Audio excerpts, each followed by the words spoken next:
जय हिंद। तो स्वागत करते हैं आप सबको स्टडी एम के यूट्यूब चैनल पे। हम आज एनटीपीसी का अंडर ग्रेजुएट जो कि पीछे वाले क्लास में हम 5 क्वेश्चन किए थे, आज छठा क्वेश्चन से स्टार्ट करते हैं। तो पहला क्वेश्चन है आज का, 9 पुरुष किसी काम को 8 दिन में पूरा कर सकते हैं जबकि 4 महिला इसे 9 दिन में पूरा कर सकते हैं, तो 2 महिलाएं और 4 पुरुष इस काम को कितने दिन में पूरा करेंगे। तो सबसे पहले पेन सेलेक्ट कर लेते हैं। अब कितना है, 9 पुरुष पी से डिनोट करते हैं। किसी काम को 8 दिन में करता है बराबर इसी काम को 4 महिलाएं 9 दिन में पूरा करते हैं, तो दोनों का काम इक्वल हो जाएगा। यहाँ से क्या करेंगे, इसका इफ़िशेंसी निकालेंगे। 9 से 9 कट जाएगा, यहाँ से काटेंगे तो 4 दूना 8, अर्थात 2p बराबर 1m निकला। यहाँ से p और m का रेशियो कितना निकला, 1:2। पीछे वाले क्लास में बताए हैं कि झाँप तोप के नियम से निकाल सकते हो। अगर p का मान निकालना है तो p को ढकेंगे तो p का मान निकल जाएगा 1, और m को ढकेंगे तो m के जगह पे बराबरी पे 2 आ जाएगा। अब क्या बोल रहे हैं कि 2 महिलाएं और 4 पुरुष, तो 2 महिलाएं m प्लस 4 पुरुष हैं, इस काम को कितने दिन में ख़त्म करेंगे। तो नहीं जान रहे हैं तो x बराबर किसी एक इक्वेशन को पकड़ना पड़ेगा, क्योंकि इन दोनों को मल्टीपल करेंगे तो काम निकल जाता है। तो यहाँ पे 4m इंटू 9 पकड़ लेते हैं, सेकेंड इक्वेशन को पकड़ें। अब यहाँ पे समझ सकते हैं 2 मैन का एफिशिएंसी कितना है, तो मैन का एफिशिएंसी m मतलब महिलाओं का एफिशिएंसी कितना है, 2 हैं। महिलाओं का m के जगह पे 2 हैं, तो 2 प्लस पुरुष का एफिशिएंसी 1, ब्रैकेट बंद कर देते हैं, इंटू कितने दिन में समाप्त करेंगे, तो x बराबर 4 इंटू महिलाओं का एफिशिएंसी 2 है इंटू 9। अब यहाँ से ये दोनों को मतलब ब्रैकेट के अंदर में अगर सल्यूशन करेंगे तो 2 इंटू 2 4 8, x बराबर यहाँ से आ जाएगा 4 इंटू 2 इंटू 9, यहाँ से 8 कैंसिल आउट हो जाएगा, तो x का मान निकला 9 डेज, अर्थात अपना आंसर आ गया D। क्या समझ में आया आप सबको। इस तरह से सवाल को हल कर सकते हैं। अब नेक्स्ट सवाल पे बढ़ते हैं। अगला क्वेश्चन है, वह सबसे छोटी संख्या ज्ञात कीजिए जो 63 130 में जोड़ने पर प्राप्त योगफल 13 से पूर्णतया विभाजित हो। इसको सिंपल भाग मेथड से बना सकते हो, क्योंकि ज़रूरी नहीं है कि ट्रिक इसमें, क्योंकि ऐसे सवाल को भाग विधि से बना सकते हो। तो 13 चौकी 52, हम प्रोसेस बता रहे हैं। 52 यहाँ से आ जाएगा 1 13 8 चलो तल से 104, यहाँ से आ जाएगा 7 3 13 5 65, यहाँ से आ जाएगा 8 और 0। अब इसमें कितना ऐड, 80 में हम कितना ऐड करें कि 13 का मल्टीपल हो, 13 से डिवाइड हो जाए, क्या ऐड करें। तो इसमें हम कह सकते हैं कि अगर 11 जोड़ देंगे तो यह 13 से कट जाएगा, क्योंकि 13 91 हो जाएगा, 91 जो कि 13 से डिविजिबल हो जाएंगे, अर्थात इसका आंसर निकल गया 11। क्या समझ में आ गया, कितना सिंपल था। नेक्स्ट क्वेश्चन पे बढ़ते हैं। अगला क्वेश्चन करें, एक दुकानदार एक खिलौना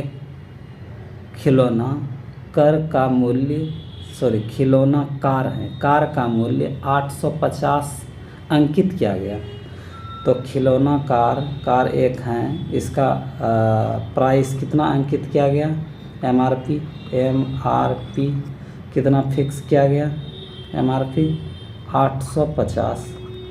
अब फिर क्या बोल रहे हैं, अंकित किया गया तथा उस पर 15% का छूट देकर बेच दिया, ठीक ना। इस पर 15% छूट देंगे, 100 में 15 अगर घटा देंगे, 100 अगर बेस मान लें, इसमें 15% छूट देंगे तो 85 बेचा होगा, 85 में 100 का सामान।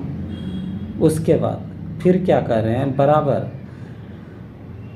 दिया जाता है तो उससे 25% का लाभ होता है। छूट देने के बाद भी 25% का लाभ होता है। तो लाभ जो कमाया जाता है CP अर्थात क्रय मूल्य पे, तो क्रय मूल्य को CP ही लिख लेते हैं। इसमें कितना का लाभ कमा रहे हैं, तो 25%। तो अगर बेस 100 माने तो 25% लाभ तो 125। यहाँ से 100 कैंसिल आउट हो जाएगा।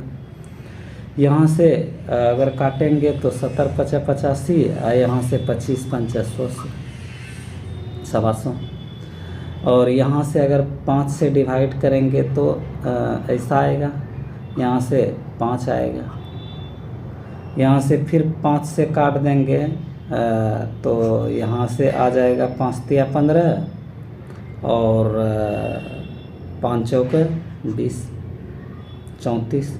अब CP बराबर निकल गया 34 × 17 कर देंगे, आंसर आ जाएगा 34 × 17। तो 17 चौकी 68, इकाई अंक के 8 किस में है, 2 ऑप्शन में है, 68 बाकी 6 बचा। 70 तिया 51 6 57 हो जाएगा, आंसर 578 जो कि ऑप्शन नंबर D में है। क्या क्लियर हो गया। लाभ और हानि CP पे कमाते हैं और MRP पे वो डिस्काउंट दे रहे हैं, छूट दे रहे हैं, तो छूट जो कि इस तरह से हल कर सकते हो। बेहद ही सिंपल सवाल था। अब 9 नंबर सवाल को देखते हैं। मैंने 1200 रुपया में 2 शर्ट खरीदे। मैंने पहले शर्ट 7% की हानि पे और दूसरे शर्ट 28% की लाभ पर बेची। यदि कुल मिलाकर मुझे ना तो लाभ ना तो हानि हुआ तो दोनों शर्ट में से पहले शर्ट का क्रय मूल्य निकालना है। अब सिंपल ही है, इसको एलिगेशन मेथड से बनाओगे तो बहुत ही सिंपल है। 2 शर्ट खरीदा है 1200 में, मान लेते हैं फर्स्ट शर्ट और सेकेंड शर्ट। अब क्या बोल रहे हैं, फर्स्ट शर्ट को 7% की हानि पे तो माइनस का 7%, दूसरे को 28% के लाभ पर तो प्लस का 28%। ओवरऑल जो निकला है ना लाभ हुआ है ना हानि, तो अर्थात यहाँ पे 0 आया होगा मान। अब क्या करते हैं एलिगेशन में, इसको इसमें घटाते हैं तो यहाँ पे आ जाएगा 7 और इसको इसमें घटाएंगे, 0 में 7 घटेगा 7 और 28 में 0 घटेगा तो 28 ही आएगा। यहाँ से इसका मान छोटा भी कर सकते हैं, तो इसका मान 1 और इसका मान 4। तो फर्स्ट जो शर्ट हैं इसका प्राइस 4 रेशियो है तो इसका प्राइस 1 रेशियो है। तो हम कह सकते हैं कि टोटल 5 रेशियो बराबर कितना पैसा है, 1200। अब क्या बोल रहे हैं कि तो पहले शर्ट का क्रय मूल्य, तो 1 रेशियो का मान निकाल लेंगे तो 24 अर्थात 24 पंचा 120 240। तो पहले शर्ट का रेशियो में वैल्यू कितना है, तो 4, इसको 4 से गुना कर देंगे तो 24 चौक 96, इसका आंसर 960 आ जाएगा। क्लियर हुआ। एलिगेशन मेथड से आसानी से बना सकते हो, मात्र 5-7 सेकेंड, या कैलकुलेशन अगर थोड़ा वीक हैं तो 30 सेकेंड के अंदर ला सकते हो ऐसा सब आंसर का सवाल का आंसर। नेक्स्ट क्वेश्चन पे बढ़ते हैं। करें कितनी धनराशि में 5% वार्षिक साधारण ब्याज की दर से 5 वर्ष में इतना हो जाएगी, अर्थात 2280 हो जाएगी। वह धन क्या है, तो धन पूछ रहे हैं। तो क्या बोलते हैं, साधारण ब्याज का फार्मूला होता है P into R into T divide by 100 बराबर यही साधारण ब्याज का फार्मूला होता है, SI का फार्मूला होता है। तो वह कौन सी धनराशि है? तो हम कह सकते हैं कि धनराशि मांग रहे हैं साधारण ब्याज प्लस में उसका प्रिंसिपल भी ऐड है, तब ना धनराशि होगा। कितना हो जाएगी? तो इसका मतलब इसमें क्या पूछ रहे हैं? अमाउंट पूछ रहे हैं। अमाउंट मिश्रधन क्या होते हैं? प्रिंसिपल अर्थात मूलधन और इंटरेस्ट ब्याज। कैसा ब्याज? तो साधारण ब्याज। इन दोनों को जोड़ देंगे तो निकल जाएगा। अब यहाँ से चलते हैं, इसको सॉल्व करते हैं। तो P पता नहीं है, लेकिन इसको अगर थोड़ा सा शॉर्ट मेथड से बनाओगे तो बेहद ही आसानी से निकल जाएगा। तो हम कह सकते हैं कि 5% वार्षिक दर से हैं और 5 साल के लिए हैं। तो 1 साल में 5% है, 5 साल में 25% होंगे। क्या ब्याज प्रतिशत 25 हुआ होगा? 25 को प्रतिशत को हटाएंगे तो नीचे में 100 मिलेगा। तो हम कह सकते हैं 100 पे 5 साल में 25 रुपया ब्याज मिला है। तो इसका क्या बताएं, अगर प्रिंसिपल 100 है और इंटरेस्ट 25 रुपया मिल रहा है तो अमाउंट कितना हो जाएगा? तो हम कह सकते हैं कि प्रिंसिपल अगर 100 हैं और इसमें 25% ब्याज मिल रहे हैं तो इसका मतलब 125 इसका क्या निकला? अमाउंट। अमाउंट मतलब मिश्रधन। यही 125 बराबर दिया हुआ है 2280 और पूछ रहा है कि वह धनराशि क्या होंगे, अर्थात 100 का मान पूछ रहा है। तो 100 के मान के जगह पे x या p भी मान सकते हो। तो यहाँ से सिर्फ काटना है। इसको डिवाइड करेंगे तो 5 आएगा, इसको डिवाइड करेंगे तो 4 आएगा। 5 से इसको डिवाइड करेंगे तो 5 चौक 20, 5 25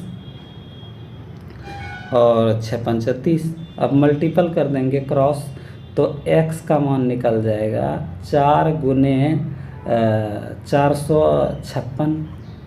तो यहाँ से निकल गया 6 चौक 24, 2 20, 2 22, 2 16, 2 18, 1824 इसका आंसर निकल गया, जो कि ऑप्शन से नंबर डी में है। क्या क्लियर हुए? इस तरह का कॉन्सेप्ट होता है। नहीं तो सिंपल वही है कि अमाउंट बराबर वही करना पड़ता, फार्मूला लगाना पड़ता 1 + P into R into T divide by 100 बराबर यही होता है अमाउंट का फार्मूला। इससे भी बना सकते हो और सिंपल साधारण मेथड से, क्योंकि एग्ज़ाम में समय कम होता है इसके लिए। तो आप सबको यह क्लास कैसा लगा? अगर अच्छा लगा होगा और सीखे होंगे कुछ कि किस तरह से आसानी से हम मैथ को बना सकते हैं, हल कर सकते हैं, तो इस क्लास में रोज़ जुड़ना है सबसे पहला बात, और अन्य स्टडी ग्रुप में शेयर करना है।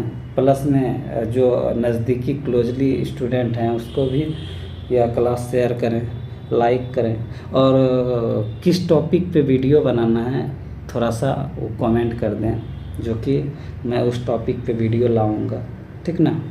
चाहे हिस्ट्री, ज्योग्राफी, पॉलिटी या फिर मैथमेटिक्स, रीजनिंग, जो भी टॉपिक अगर बोल के देंगे तो हमको समझाने में बढ़िया रहेगा और आप सबका डाउट भी क्लियर होगा, ठीक ना। और कौन सा एग्ज़ाम का आप तैयारी करते हैं, किसको टारगेट करते हैं, वह भी कमेंट में लिखें। बाय।